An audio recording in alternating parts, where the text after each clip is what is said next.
साधु और सुंदर विधवा का मोह माया की कहानी है। किसी ने सच ही कहा है कि स्त्री की सुंदरता की मोह माया से साधु, संत और महात्मा तक नहीं बच पाए।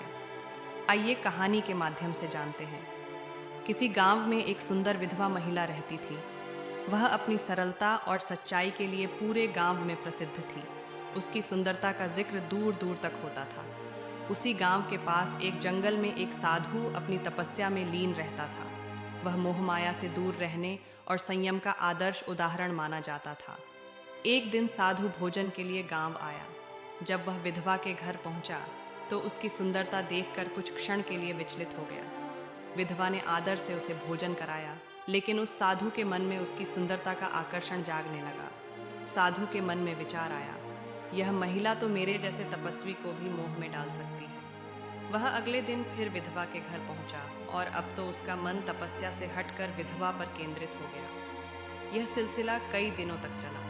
साधु खुद से संघर्ष करता रहा, लेकिन मोह का बंधन तोड़ नहीं पाया। एक दिन विधवा ने साधु से कहा, महाराज, आप जैसे महान तपस्वी रोज रोज मेरे घर क्यों आते हैं? क्या मैं कुछ गलत कर रही हूँ? साधु लज्जित हुआ, लेकिन सत्य बोलने का साहस किया। उसने कहा, माँ, तुम्हारी सुंदरता ने मुझे मोह में डाल दिया है। मैं अपने संकल्प से विचलित हो गया हूँ। विधवा मुस्कुराई और साधु को अपने आंगन में ले गई। उसने पानी का एक बड़ा घड़ा लाकर साधु को पकड़ाया और कहा, महाराज, इस घड़े को उठाकर पूरे गांव का चक्कर लगाइए, लेकिन शर्त यह है कि एक बूंद पानी भी गिरना नहीं चाहिए। साधु ने यह चुनौती स्वीकार की। वह घड़ा उठाकर गांव में चला गया। रास्ते में हर कोई उसे देखता, लेकिन साधु का ध्यान केवल घड़े पर था। उसने पूरे गांव का चक्कर लगाया और एक बूंद भी पानी नहीं गिराया। जब वह वापस लौटा तो विधवा ने पूछा, महाराज, क्या आप रास्ते में किसी के चेहरे पर ध्यान दे पाए? साधु ने कहा, नहीं, मेरा पूरा ध्यान घड़े पर था।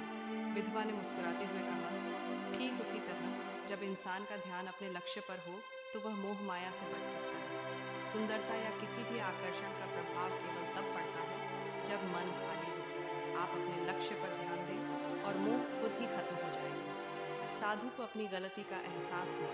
उसने विधवा को धन्यवाद दिया और वापस अपनी तपस्या में लौट गया। इस कहानी ने हमें यह सिखाया है कि मोह और माया मनुष्य को तभी जकड़ते हैं जब उसका ध्यान अपने लक्ष्य से भटक जाता है।